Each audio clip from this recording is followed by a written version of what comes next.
The passport in the trash. Picture this. A young woman stands at an airport check-in counter, her entire future hanging in the balance of the next few seconds. She doesn't know it yet, but what's about to happen will transform her from an unknown college student into a global symbol of resistance against discrimination. This is the story of Amora Thompson, and how one flight attendant's shocking act of cruelty backfired in the most spectacular way imaginable. The morning of March 15 started like any other busy day at JFK International Airport. Travelers rushed through terminals, pulling luggage, checking phones, gulping down overpriced coffee. Among them was 22-year-old Amora Thompson, her face glowing with the kind of excitement that only comes from chasing your biggest dreams. She'd been awake since 3 a.m., too thrilled to sleep. In her carry-on bag was a folder containing the most important documents of her life, acceptance papers for an interview at Oxford University's prestigious Rhodes Scholarship Program. Out of 10,000 applicants worldwide, she was one of only 50 finalists invited to interview in person. Amora had worked her entire life for this moment. Growing up in Brooklyn, she'd watched her immigrant parents work multiple jobs to put her through school. She'd studied by candlelight during power outages, walked miles to the library when the bus fare was too expensive, and maintained a perfect 4.0 GPA while working nights at a local diner. This scholarship wasn't just an opportunity, it was validation of every sacrifice, every late night, every moment she'd been told she wasn't good enough. As she approached the check-in counter for Global Airways Flight 447 to London, Amora's hand trembled slightly as she pulled out her passport. It was pristine, issued just 3 weeks earlier specifically for this trip. The burgundy cover still smelled of fresh leather. She'd checked it a dozen times that morning, running her fingers over the gold-embossed eagle, making sure every page was perfect. The flight attendant behind the counter was a woman in her mid-40s, blonde hair pulled back in a severe bun, wearing the crisp blue uniform of Global Airways. Her name tag read Susan Morrison, Senior Flight Coordinator. She barely looked up as Amora approached, her fingers clicking across the keyboard with practiced efficiency. "Good morning," Amora said, her voice bright with anticipation. "I'm checking in for the London flight." Susan's eyes flickered up, and something changed in her expression. It was subtle, a slight narrowing of the eyes, a tightening around the mouth. She extended her hand for the passport without a word. Amora handed it over along with her booking confirmation, still smiling. What happened next would be viewed over 300 million times across social media platforms within the next 72 hours. Susan opened the passport, glanced at it for exactly 2 seconds, and then, in one fluid motion, tossed it into the trash bin beside her desk. The sound of it hitting the bottom of the metal container echoed through the suddenly silent check-in area. "Invalid," Susan said, her voice flat and dismissive. "Next passenger, please." For a moment, Amora stood frozen, her brain unable to process what had just happened. Around her, other passengers had stopped mid-stride. A businessman lowered his phone. A mother pulled her children closer. Everyone was staring. "I'm sorry," Amora said, her voice barely above a whisper. "Did you just throw away my passport?" Susan's lips curved into what could only be described as a smirk. "I said it's invalid. You'll need to leave the line now.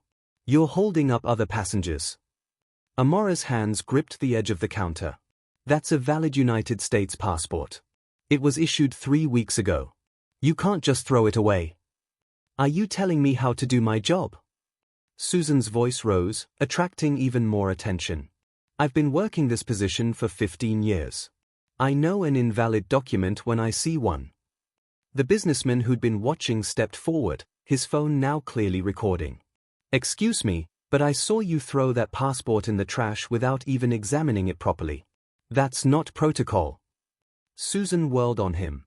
"Sir, please mind your own business, or I'll have to call security." But more phones were coming out now.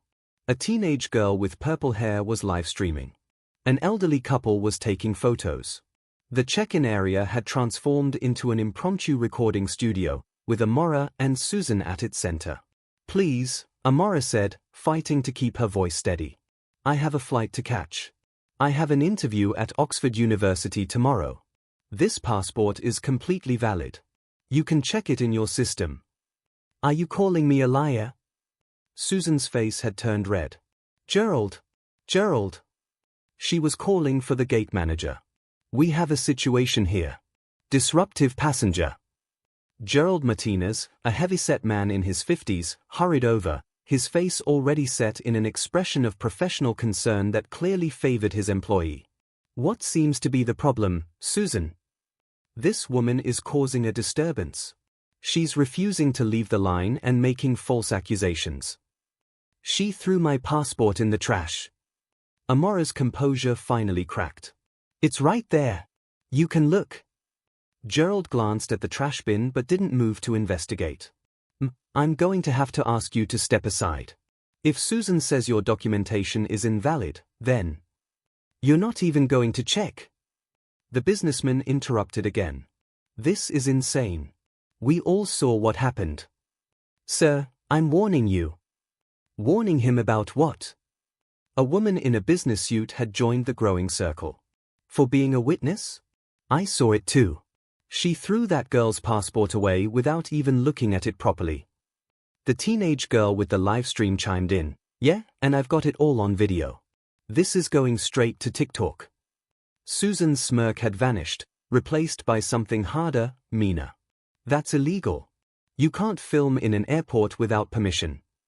Actually, the businessman said, pulling out his boarding pass, according to your own airline's policy, which I'm reading right now on my phone, passengers are allowed to record in public areas of the terminal for their own protection. This is a public area. Amora stood at the center of it all, tears threatening to spill over. She wasn't a confrontational person by nature. She'd been taught to be respectful, to trust authority, to believe that if you followed the rules, the system would work for you. But here she was, watching her dreams literally thrown in the trash, and no one in charge seemed to care. I need my passport back, she said, her voice stronger now. That's my property. You have no right to dispose of it. Susan crossed her arms. Gerald, call security. I want her removed from the premises. For what? Amora's voice broke. For asking for my legal documentation back? For wanting to board a flight I paid for? Gerald was already on his radio. Security to gate B7. We have a disruptive passenger situation. The crowd was growing larger. More phones appeared. Someone had started a Facebook Live. Another passenger was tweeting in real time. The hashtag #AirportInjustice was already beginning to trend, though none of them knew it yet. 2 security officers arrived within minutes, a tall black man named Officer Johnson and a shorter white woman named Officer Chen. They surveyed the scene, Amora standing at the counter, tears now flowing freely down her face, Susan behind the desk, arms crossed defiantly, Gerald hovering nearby, and at least 30 passengers with their phones out, recording everything. What's the situation? Officer Johnson asked, his tone neutral. Gerald spoke first. This passenger is refusing to leave the check-in area after being told her documentation is invalid. She threw my passport in the trash, Amora said immediately. It's right there. A valid US passport. I just need it back so I can catch my flight. Officer Johnson looked at the trash bin, then at Susan. Did you dispose of this passenger's passport? Susan's jaw clenched. I disposed of an invalid document, as is protocol. Can you retrieve it so we can verify? I don't dig through trash, Susan said coldly. That's not my job. Officer Chen stepped forward. If there's a US passport in that bin, we need to retrieve it. That's government property. For the first time, Susan looked uncertain. But she held her ground. I was doing my job. If she has a problem, she can file a complaint with customer service. I can't file a complaint without my passport. Amora's frustration boiled over. I can't do anything without it. I can't fly, I can't even leave the airport properly. You've literally stolen my identity. Officer Johnson moved toward the trash bin. I'm going to retrieve the document. Don't you dare touch airline property, Gerald said, stepping in front of the bin. Not without a warrant. A warrant? Officer Chen looked incredulous. To retrieve a potentially valid passport that your employee admitted to throwing away? The live-streaming teenager spoke up again. This is insane. You're really going to prevent them from getting her passport? What is wrong with you people? More voices joined in. The crowd was turning hostile, but not violent, just righteously angry. Someone started chanting, "Give it back! Give it back!" Others joined in. Officer Johnson raised his hand for quiet. He said to Amora, "I need you to come with us. We'll sort this out away from the gate area." "But my flight." "I'm sorry. But right now, we need to de-escalate this situation." Amora looked around at the faces surrounding her. Most were sympathetic. Many were still recording. The businessman stepped forward and handed her his business card. "I'm a lawyer," he said quietly. "I got everything on video. Call me." The teenage girl called out, "What's your name? I'll make sure everyone knows what happened." "Amora," she managed to say through her tears. "Amora Thompson." As the security officers escorted her away, Amora heard Susan say to Gerald, "Can you believe the attitude of some people? Thinking they can just make a scene and get their way." Someone in the crowd responded, "We can all hear you, you know. This is all being recorded." Susan's face went pale as she finally seemed to realize the magnitude of what was happening. But it was too late. The damage was done. Amora was taken to a small, windowless security office in the bowels of the airport. Officer Johnson offered her a tissue and a bottle of water. Officer Chen sat at a computer, typing up a report. "I know this is frustrating," Officer Johnson said gently. "But can you tell us exactly what happened?" Amora told them everything. About the scholarship interview. About the new passport. About Susan's immediate dismissal and the shocking act of throwing it in the trash. As she spoke, Officer Chen's frown deepened. "This doesn't make any sense," Chen said. "Flight attendants don't have the authority to determine passport validity. That's Customs and Border Protection's job. And they certainly can't dispose of government documents." "Can you get my passport back?" Amora asked desperately. "My flight leaves in 2 hours." Johnson shook his head slowly. "The airline is claiming it's their property now, in their trash on their premises. Without a court order, our hands are tied. So she can just steal my passport and get away with it." "I wouldn't say get away with it," Chen said, turning her computer screen toward Amora. "Have you seen this?" On the screen was a Twitter post. The video from the purple-haired teenager. In just 4 to 5 minutes, it had been retweeted 18,000 times. The comments section was exploding with outrage. "Is this legal?" one commenter wrote. "How can an airline employee throw away someone's passport?" "Boycott Global Airways" appeared again and again. "This is absolutely racial profiling at its worst. I've forwarded this to every news outlet I can think of." Amora stared at the screen in disbelief. "It's really going viral." "Going?" Johnson laughed bitterly. "Gone. Look at this," Sinan just picked it up. He pulled up another site on his phone. "Breaking. Video shows airline employee throwing away passenger's passport," read the headline. Amora's phone, which had been silent in her pocket, suddenly exploded with notifications. Calls, texts, social media alerts. She pulled it out with shaking hands. Her mother was calling. "Mom?" Amora answered, fresh tears starting. "Baby, what happened? Your cousin just sent me a video from Twitter. Are you okay? Where are you?" "I'm at the airport. Security office. Mom, she threw away my passport. I'm going to miss my interview. Everything I worked for." "Listen to me," her mother's voice was firm but loving. "You're not going to miss anything. Your father's making some calls." "What do you mean?" "Just trust us. Stay where you are. Don't sign anything. Don't agree to anything. Help is coming." The call ended, leaving Amora confused. Her parents were hardworking people, but what could they possibly do against a major airline? Meanwhile, the situation at Gate B7 had evolved into something unprecedented. The video had spread so quickly that passengers waiting for other flights had come to see the scene of the incident. Susan had retreated to a back office, but Gerald was still at the desk, trying to maintain order. A reporter from a local news station had somehow gotten through security and was interviewing witnesses. The businessman, who turned out to be named David Park, was giving a detailed account of what he'd seen.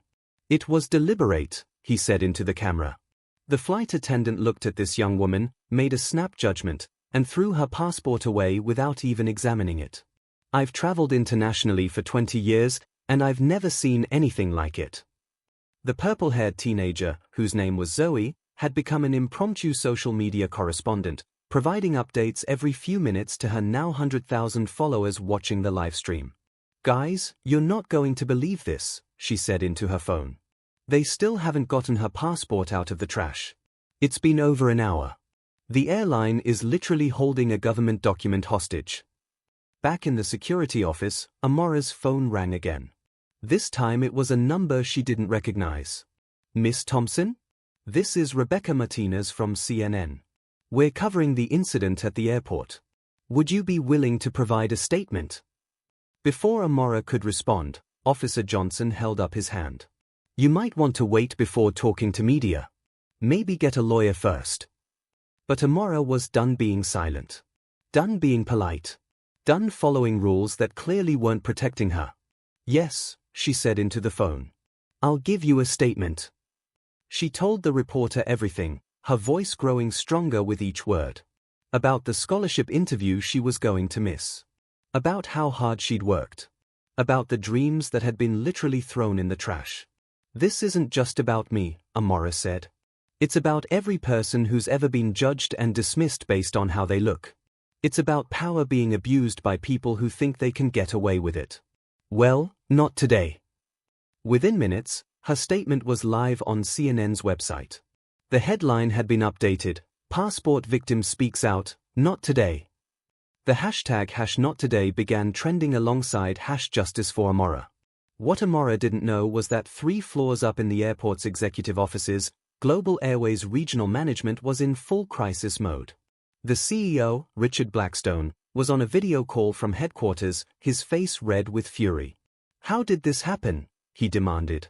"One flight attendant has managed to create a PR nightmare that's going global. The State Department is calling. The State Department." The regional manager, Patricia Wu, was frantically scrolling through her tablet. "Sir, the social media explosion is unprecedented.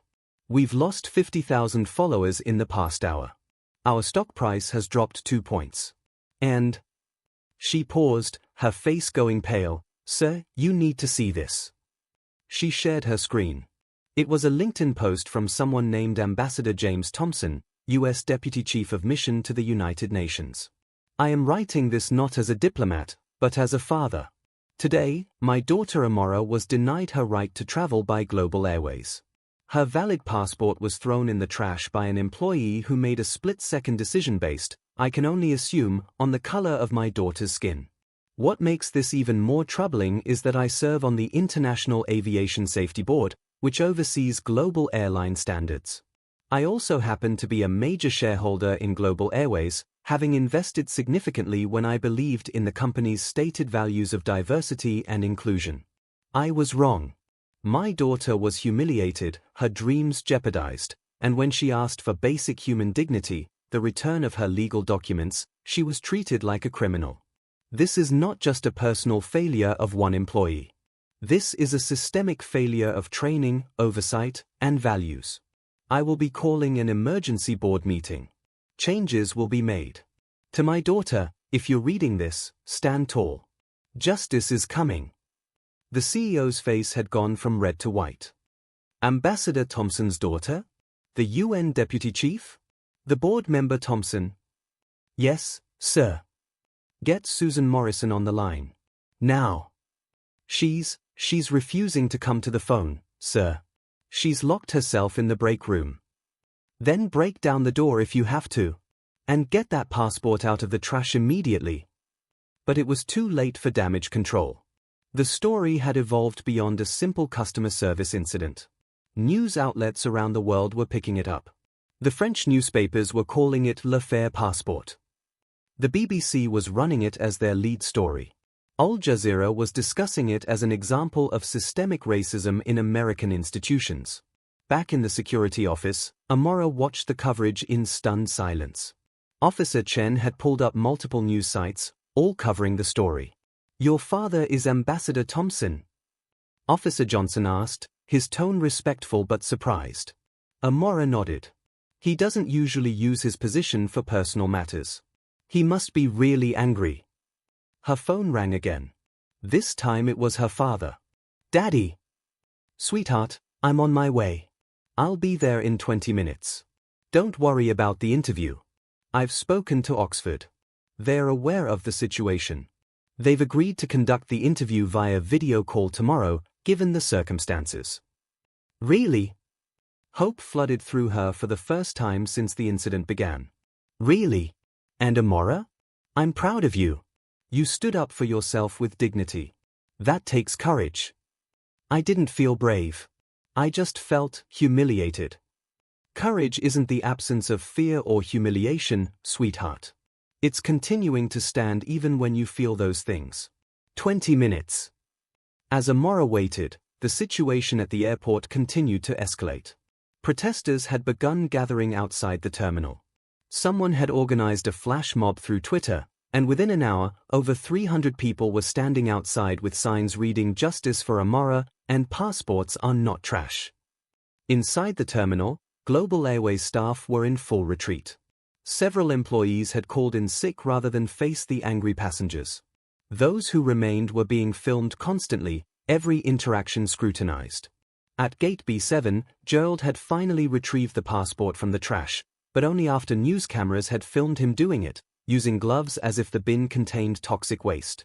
The image of him pulling the pristine passport from among coffee cups and food wrappers would become one of the defining images of the incident. Susan Morrison had finally emerged from the break room, flanked by union representatives and airline security. She tried to exit through a side door, but reporters were waiting. "Ms. Morrison, why did you throw away Ms. Thompson's passport?" one shouted. "Do you have a comment on the accusations of racial profiling? Will you apologize to Amora Thompson?" Susan said nothing, keeping her head down as she was escorted to a waiting car. But the damage to her reputation was already complete. Her face was on every news site, every social media platform. She had become the face of discrimination, the embodiment of abuse of power. When Ambassador Thompson arrived at the airport, he didn't come alone. With him was a full diplomatic motorcade, complete with security detail and a press liaison. The media had been alerted, and cameras were rolling as he stepped out of the black SUV, his face calm but determined. He was a tall man, dignified in his bearing, wearing a perfectly tailored suit. But there was something in his eyes, a controlled fury that spoke of a father's rage at his child's mistreatment. He walked directly to the security office, ignoring the shouted questions from reporters. When he entered the small room where Amora waited, his professional composure cracked for just a moment as he embraced his daughter. "I'm so sorry this happened to you," he whispered.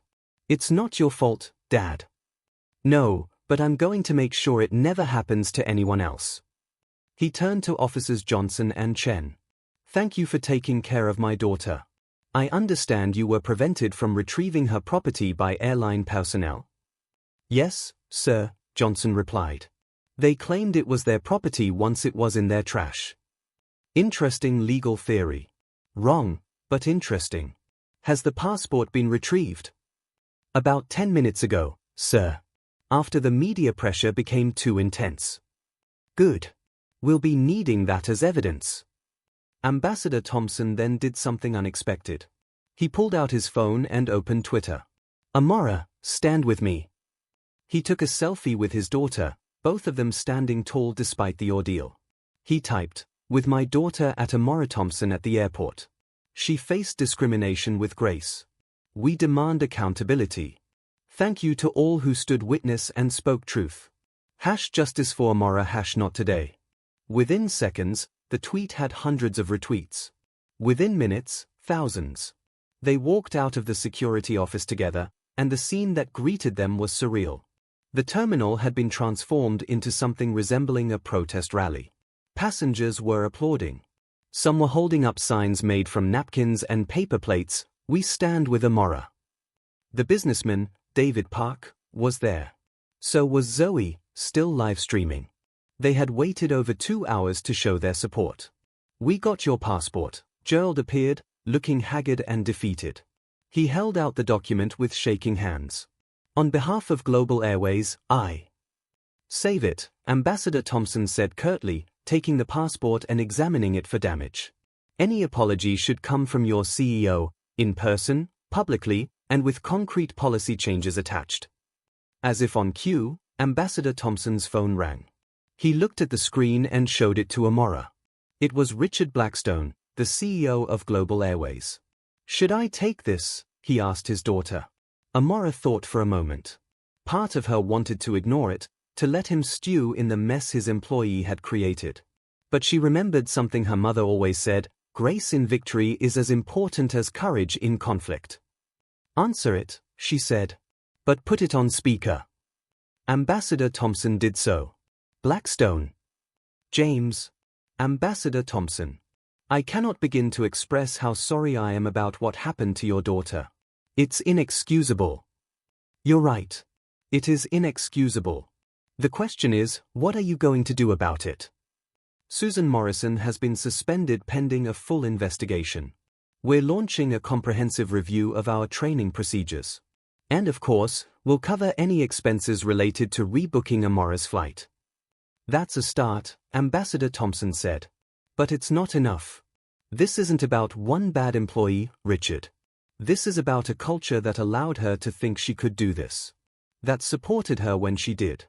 That tried to cover it up instead of immediately making it right. What do you want me to do? Ambassador Thompson looked at Amora. She took the phone. Mr. Blackstone? This is Amora Thompson.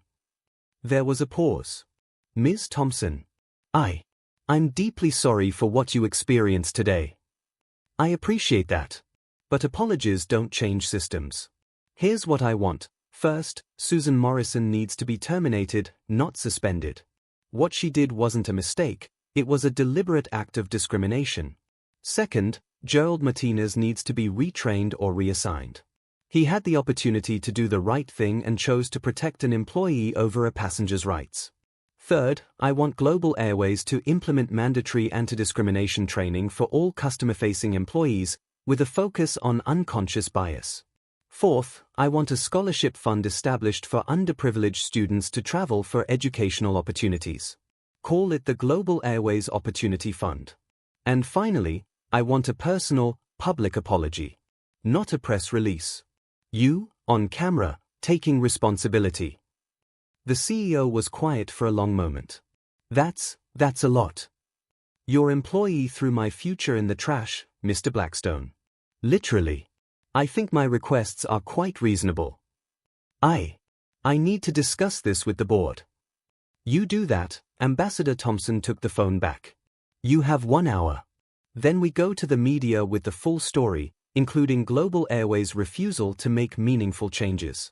Your choice, Richard. He hung up. The crowd in the terminal erupted in applause. Someone started chanting Amora. Amora! Others joined in. It was surreal, like something out of a movie. But it was real, and it was happening because one young woman had refused to be silenced. If you're watching this and thinking about what you would do in a situation like this, remember to subscribe to hear more stories about everyday people standing up to injustice. What would you have done if you witnessed this at the airport? Let me know in the comments below.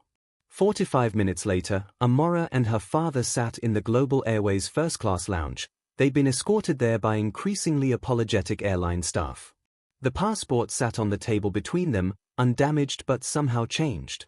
It had become more than just a travel document. It had become a symbol. The CEO called back. We accept your terms, Blackstone said without preamble. All of them.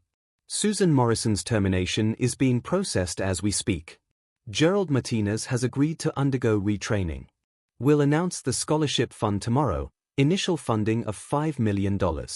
And I'm on my way to the airport now to deliver that apology. Good, Ambassador Thompson said. We'll be waiting. As they waited, Amora's phone continued to buzz with notifications. The video had now been viewed over 100 million times. Celebrities were tweeting their support. Politicians were calling for investigations. The Transportation Secretary had announced a federal review of airline discrimination policies. But perhaps the most meaningful message came from a young girl in Detroit who direct messaged Amora on Instagram, "I saw what happened to you. Last year, something similar happened to my mom. We didn't fight back. We just left. Seeing you stand up makes me think maybe we should have. Thank you for being brave." Amora read it aloud to her father, tears in her eyes, but they weren't tears of sadness anymore. They were tears of purpose. "You know what the ironic part is?" she said to her father. "My scholarship interview essay was about standing up to systemic inequality. I wrote about theoretical scenarios, historical examples. I never imagined I'd have such a personal example." "Life has a way of testing us on exactly what we claim to believe," her father said. "You passed." Richard Blackstone arrived exactly 1 hour after the call, looking like he'd aged 5 years in the past 3 hours. With him was a full PR team, legal counsel, and what looked like most of Global Airways' senior management. But he surprised everyone by waving them back. He approached Amora alone, cameras following his every step. "Ms. Thompson," he said, his voice carrying across the now silent terminal. "What happened to you today was wrong. Not just procedurally wrong, but morally wrong. Susan Morrison's actions do not represent the values of Global Airways, but the fact that she felt empowered to take those actions means we have failed as an organization. Failed our passengers, failed our employees, and failed our basic duty to treat every human being with dignity and respect." He pulled out an envelope. "This is your new ticket. First class to London, any date you choose. But more than that." He pulled out a second document. "This is a contract establishing the Global Airways Opportunity Fund, with you as the founding board member. $5 million, as promised, with an additional $1 million added each year for the next decade." The crowd gasped. Even Ambassador Thompson looked surprised.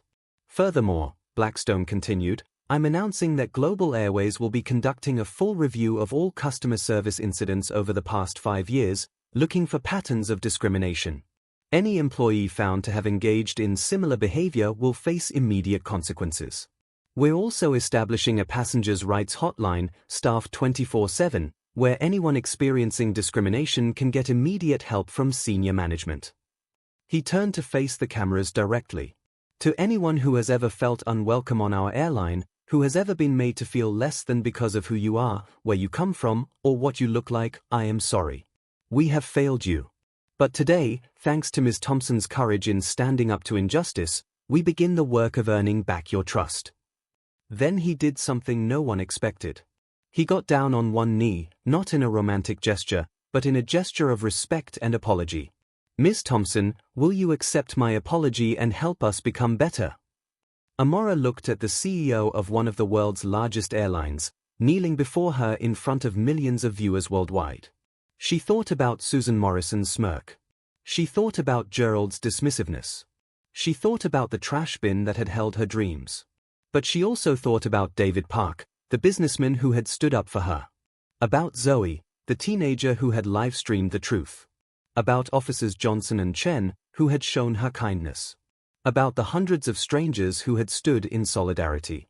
"I accept your apology," she said, her voice clear and strong. "But know this, I'll be watching. We all will. This isn't the end of accountability. It's the beginning." Blackstone stood, nodding. "I wouldn't expect anything less." As he walked away, the terminal erupted once more. But this time, Amora barely heard it. She was looking at her passport, thinking about tomorrow's interview. "You know," she said to her father, "I think I have a different answer now for when they ask me about a time I overcame adversity." Her father laughed, the tension finally breaking. "I think you do." The next day, Amora sat in a quiet room in her family's home, laptop open for her Oxford interview. Behind her on the wall hung her passport in a simple frame, her mother's idea. A reminder, her mother had said, that sometimes the most important journeys are the ones where we never leave the ground. The interviewer, a distinguished professor with kind eyes, began with an unexpected statement. "Ms. Thompson, before we begin, I want you to know that what happened to you yesterday was watched by our entire admissions committee. Your composure, your dignity, your insistence on systemic change rather than personal revenge, These are exactly the qualities we look for in Rhodes Scholars. Thank you, Amora said. But I didn't do it to impress anyone. I did it because it was right. And that, the professor smiled, is exactly the right answer. The interview lasted 2 hours. They discussed her academic work, her community service, her vision for change. But they kept coming back to the airport incident. What did you learn from it? The professor asked near the end. Amora thought carefully. I learned that discrimination often comes with a smile and a uniform. That systemic problems require systemic solutions. That one person standing up can inspire others to stand with them. And that sometimes, the trash can be exactly where you find your treasure, because if my passport hadn't been thrown away, millions of people wouldn't have seen what subtle discrimination looks like. Change wouldn't have happened. Would you do anything differently? No, Amora said without hesitation. Every moment of humiliation was worth it if it means another young person won't have to experience the same thing. 2 weeks later, the letter arrived. Before opening it, Amora sat with her parents in their living room. The incident at the airport had changed their lives. Amora had become a symbol of resistance against discrimination. She'd been invited to speak at universities, to testify before Congress, to consult with airlines about their policies. But this letter was about her original dream, the one that had almost been thrown away. She opened it slowly, reading aloud. Dear Ms. Thompson, the Rhodes Trust is pleased to inform you that you have been selected as a Rhodes Scholar for the incoming class. She couldn't continue. Her mother was crying. Her father, the dignified diplomat, was wiping his eyes. They said, Amora continued when she could speak again, that my response to adversity demonstrated exactly the kind of leadership the world needs. 6 months later, Amora stood before an audience of 500 Global Airways employees. She'd been invited to speak at their annual training conference. Susan Morrison was long gone, terminated and facing a civil lawsuit. Gerald Martinez was in the audience, having completed his retraining and, by all accounts, become a vocal advocate for passenger rights. I want to tell you about a passport, Amora began, holding up the document that had become famous worldwide. This passport has been to more places in the past 6 months than I have. It's been in newspapers, on television screens, in courtrooms, and yes, in a trash bin. But everywhere it's been, it's carried the same message: every person deserves dignity. Every person deserves respect. Every person deserves to be seen as fully human.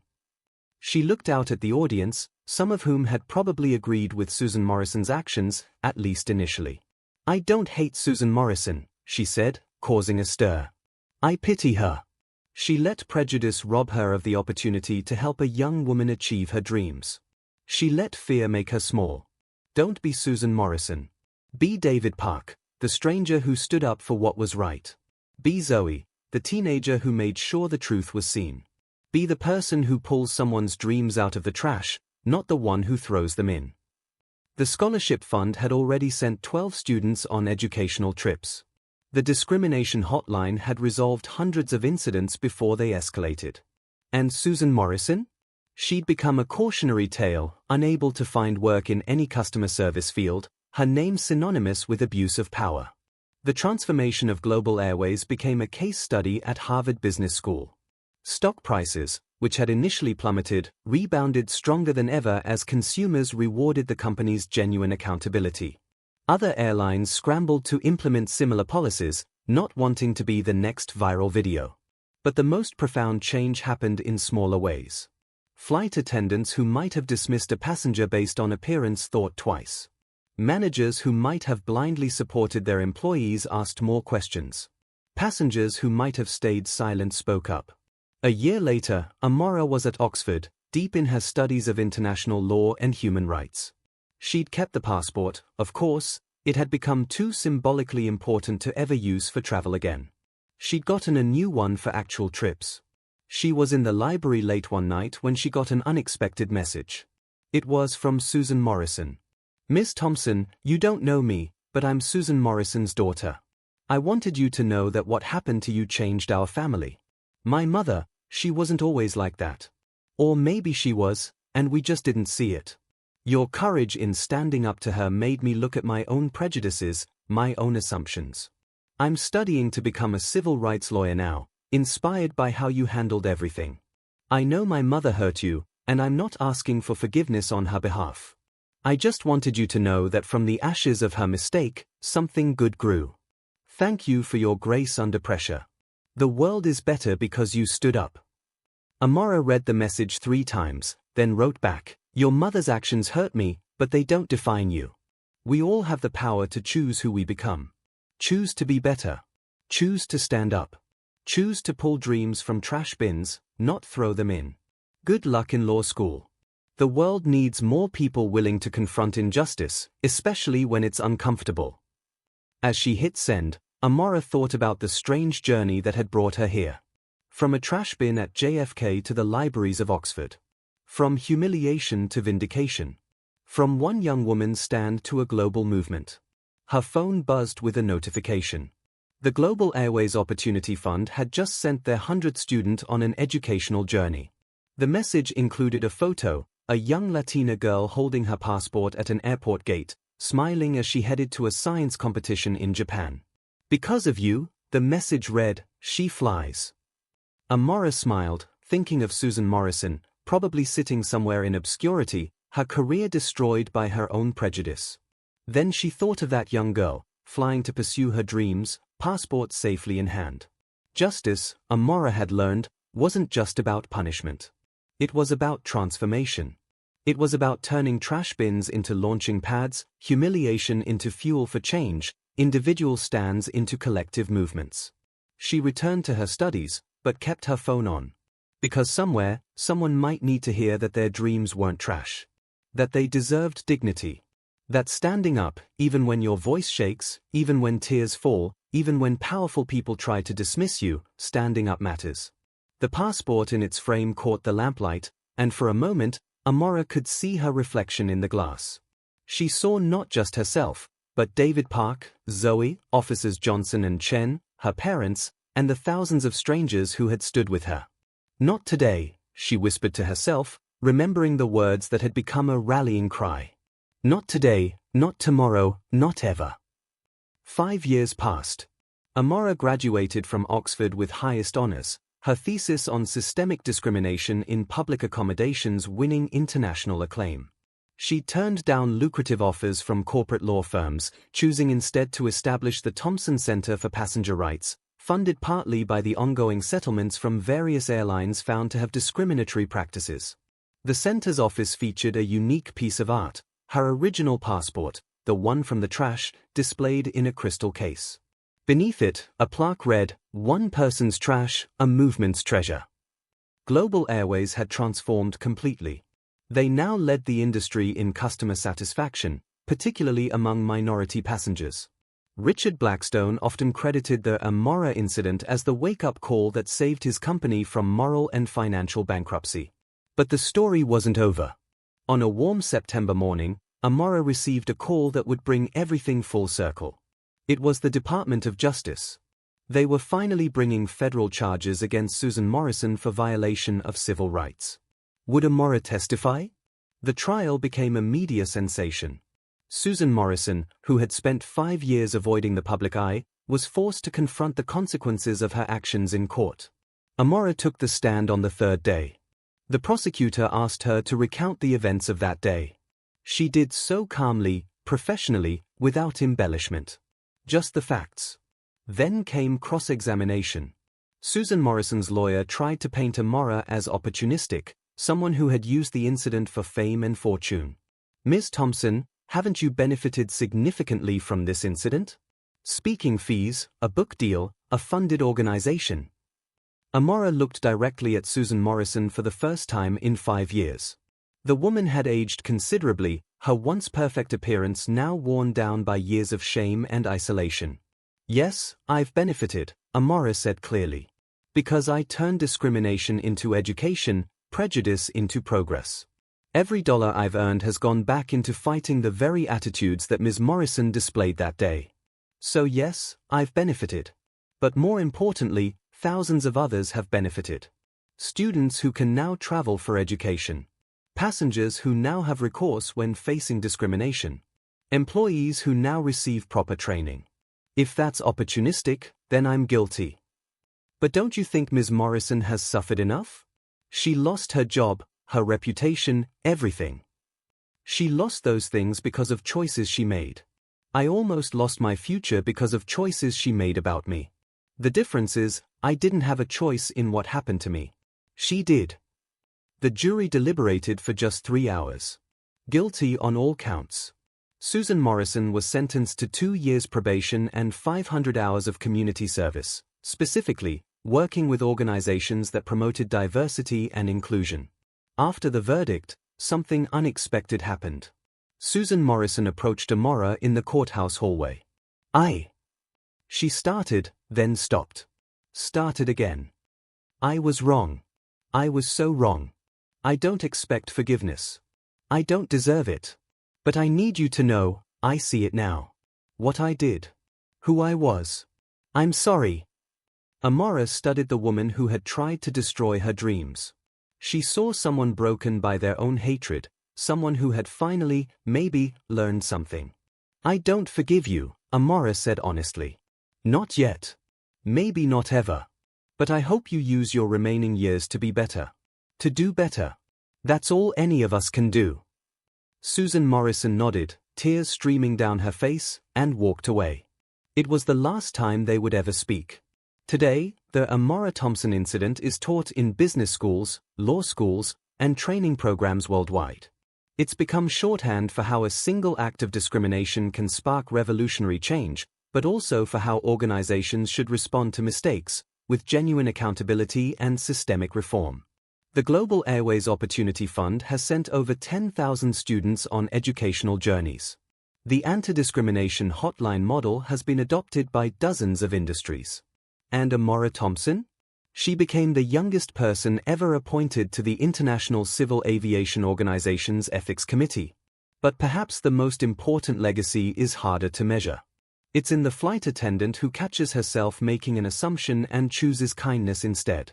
It's in the manager who stands up for a passenger even when it's uncomfortable.